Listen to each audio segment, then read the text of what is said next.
Monsieur le Duc, un film de 1930 de Jean de Limur, scénario et dialogue Jack Nathanson, avec dans les rôles principaux Alice Field, Henri Defrain.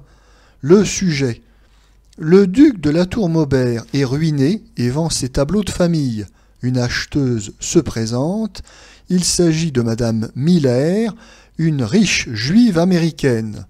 En l'épousant, le duc ferait à la fois un mariage d'amour et de raison.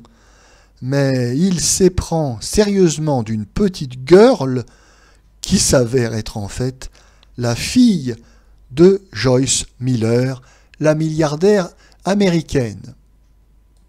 Notre avis: Monsieur le Duc fait partie de ces très rares films, en ce début du cinéma parlant et sonore, qui n'est pas une adaptation d'une pièce de théâtre à succès, mais un film qui a été construit à partir d'un scénario original.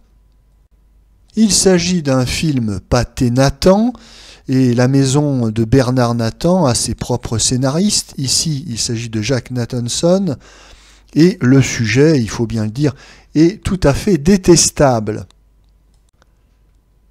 Bien qu'il s'agisse d'une comédie, on n'est pas dupe, ce film est encore une occasion pour l'ignoble maison Nathan de faire un film vulgaire, anti-français et anti-chrétien. La maison Nathan n'est pas qu'au service de la plus grande escroquerie financière française des années 30. Je vous invite d'ailleurs à cet égard à regarder notre vidéo sur le scandale Nathan. Non, la maison Nathan est également au service d'une cause politique anti-française, comme en atteste le scénario de M. Jack Nathanson.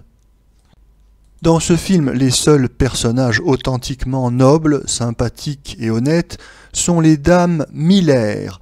Quant aux Français, quant aux aristocrates français, et ils sont absolument abominables, et d'ailleurs on va en profiter également pour égratigner l'Église et l'armée. Alors, on passe en revue la famille. Le duc est un osseur, un joueur, un dépravé libidineux. Sa mère est une femme méchante et avaricieuse. Son oncle est un évêque complètement idiot. Son frère est un militaire de carrière peureux et complètement abruti. Et quant à sa sœur, enfin, c'est une vieille fille frustrée et complètement dégénérée. C'est cette galerie de portraits épouvantables qui sert de ressort comique à tout le film. Ici, l'humour gras et vulgaire cache mal une haine sournoise des Français et des chrétiens.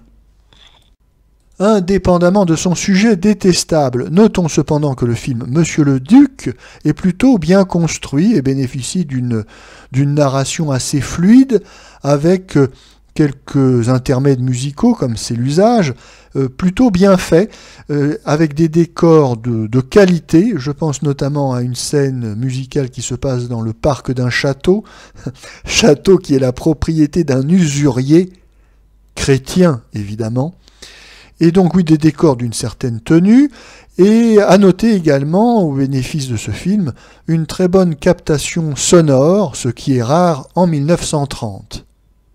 Ce film est réalisé très proprement par Jean de Limur, qui bénéficie d'un certain budget, ça se voit à l'écran, et d'ailleurs, visuellement, ce film est plutôt distrayant.